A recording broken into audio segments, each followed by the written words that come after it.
નમસ્કાર મિત્રો, હું ધર્મેશ રાવલ મનની વાત નવી ઉર્જા સાથે આપની સમક્ષ લઈને આવ્યો છું।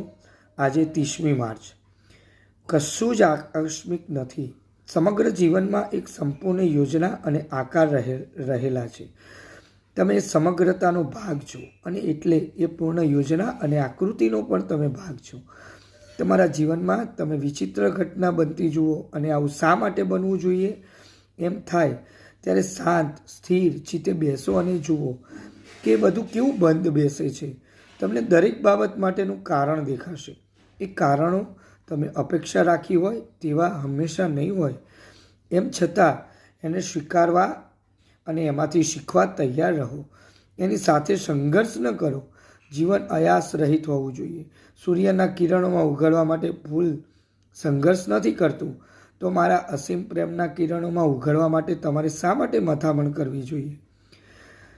તમે જો એવું કરો તો એ તમારું પોતાનું કર્તૃત્વ છે। તમારે માટે મેં જે સંપૂર્ણ આકારને યોજના ઘડ્યા છે તેનો એ ભાગ નથી।